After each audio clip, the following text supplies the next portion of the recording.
Government, through Ministry of Education and Sports, recently undertook measures ensuring resumption of education institutions after an occasioned COVID-19 pandemic. Among the initiatives include the introduction of e-learning through different media channels like radios, television stations, and online interactions. A number of students, however, failed to cope with the initiative due to internet costs, power availability, connectivity, and additional costs for e-learning. We accept the fact that we shouldn't leave any student behind. We as the students are incurring costs. Talk about data.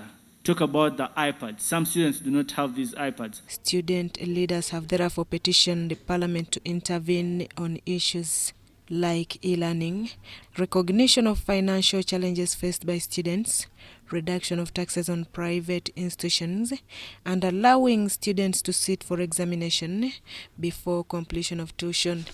Given a scenario that we are recovering, we are still expected to pay the same amount of tuition.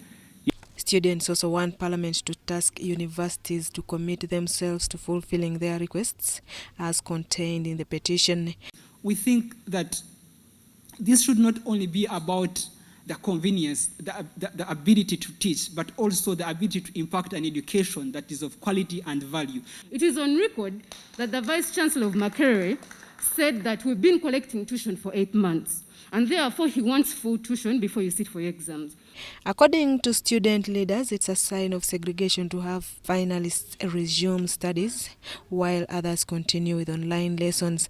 They want universities to halt this exercise because a number of students do not have the necessary equipment. Why don't we suspend the online studies for this period until in January, when students are able to access these laptops?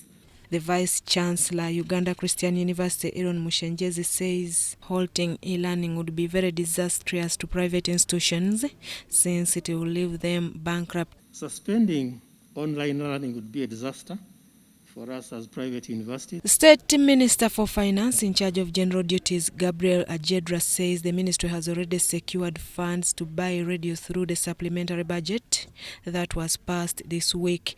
As Minister of Finance, we gave the go-ahead to Ministry of Education and Sports to procure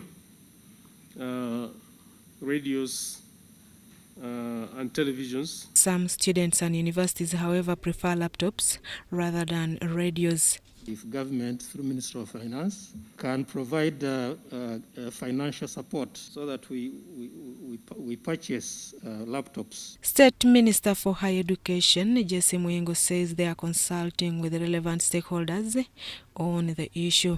That we would push this to the universities, to the councils, to really study the petition and report back to us within 2 weeks. The meeting was attended by student leaders and administrators from various universities, including Makerere University, Chambogo University, Uganda Christian University, Mbarara University, officials from Ministry of Finance and Ministry of Education. Susan Naonga reporting for EBC TV.